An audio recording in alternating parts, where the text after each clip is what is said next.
1998 we introduced one of the world's first mini backhoes for skid steer loaders. Since then there's been lots of imitators that have come and gone. You've seen what they can do. Basically they can scoop with a bucket and pick things up. But is your backhoe able to do this? We now have a new coupler arrangement in our skid steer backhoe line. What this coupler does is connects right onto the front of our E60, E70 and E40 series backhoes. It enables you to put mini skid steer attachments on the front of your backhoe. What you're looking at is our mini universal skid steer adapter mounted on the front of our ECS coupler that goes on our E40, 60 and 70 series backhoes. What this enables you to do is to run universal mini skid steer attachments on the front of your backhoe. So you can put a set of pallet forks on if you need a little bit more reach. You can put a plethora of buckets that are available for all the mini Toro, Dingos, boxer style mini skid steer loaders. Run them right on the front of your backhoe. The key to our new coupling system is this mini universal adapter that we created about a year ago.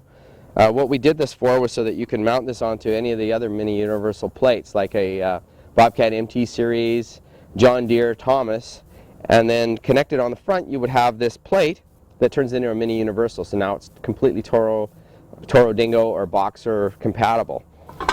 And it's just as simple as that. There's a bolt hole pattern on the back, you've got your levers, your quick attach on the front, and then what we do is we mount this onto one of our ECS quick couplers and it goes right onto the front of our backhoe, and I'll show you that now.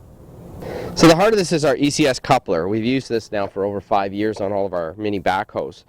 This enables you to very quickly, using a wedge block system, very quickly install and remove all of our buckets, our rippers, our mini booms, and now our little mini universal coupler.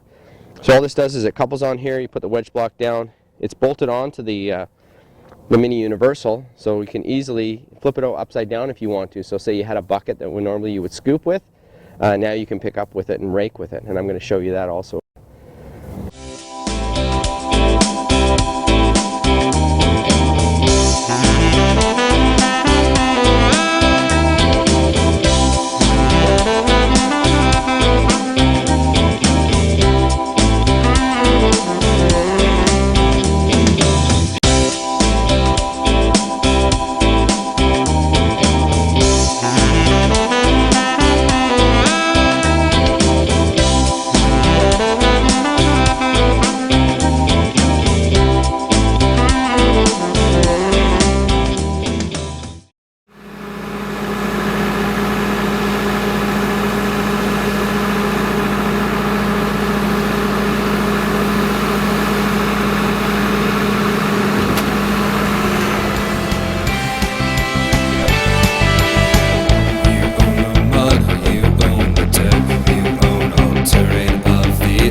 It's the skid steer revolution.